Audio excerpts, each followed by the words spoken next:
Where I'd like to start today, if you don't mind, is talk a little bit about feedback. I find that one of the challenges that leaders have is around having those difficult conversations and providing feedback to people.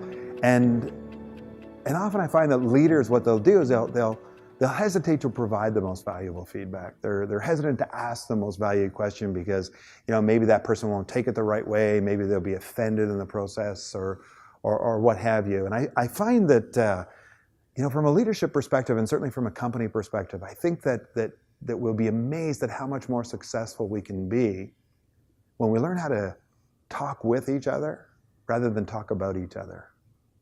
So, one of the things about feedback, and I guess my favorite feedback story actually goes back a number of years ago. I had the privilege when I was younger to take my pilot's license, to actually learn how to fly. And I was flying out of a little private runway strip out of Lantana, which is just south of West Palm Beach. And I can remember the conversation that I had with my flight instructor. And he says, well, Rick, he says, I won't work with you until I get to know you a little bit. So we're going to spend some time. We're going to go for a ride in a plane. We're going to fly for a while, and we're going to talk with each other. And we're going to get to know each other. So we literally spent about an hour together, and he was telling me a little bit about his style, and he was asking me questions about who I am and why I wanted to fly and where I got my passion from. Anyway, at the end of it all, we ended up landing, and I had a great time with him. I just thought that he's the guy I wanted to teach me how to fly. And he says, Rick, before we go any further, he says, I got a couple of questions for you. And I said, yeah, okay. What do you want, George? He says, Rick, are you okay with feedback? And I said, yeah, absolutely. Absolutely. I'm okay with feedback. And he says, no. He says, are you okay with feedback for improvement? Because some people aren't really good at getting feedback for improvement. I said, George, absolutely. I'll be open to feedback, and obviously I want to be the best. And obviously if you see that I'm doing something that I could actually do better, of course I want you to give me feedback. He says, okay. He says, I just want you to know that about 6 or 10 hours into the process, I need to sign off on your logbook that says that you're okay to solo. And he says, what that means is that I'm putting my name in your logbook, that you're able to take this plane up in the air without me. So I need to make sure that you actually are doing it well. So he says, sometimes people say, I'm going to give you some feedback, don't take it personal. He says, when I give you feedback, I want you to take it personal, because it's actually coming from the heart. And to me, that was an important message to me. It kind of shifted that paradigm around what feedback really does. Feedback is designed to help somebody that you care for. And from a leadership perspective, you care for your team. So why do you value feedback? Because you want them to get better. So I like the paradigm shift of feedback's a gift. Feedback helps people to actually get to their greatness or to their very best.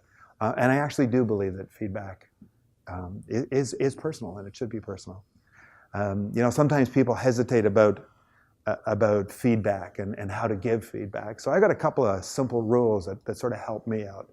The first thing that I often think about if I'm giving somebody feedback that I'm maybe not really comfortable with. Maybe it's somebody that I'm not sure how they're going to take the feedback. So if I'm not comfortable with it, I just tell them, I say, hey, you know what, John, I've got some feedback for you, and listen, by the way, I'm not really comfortable doing what I'm doing, so I hope you hold me safe through this process.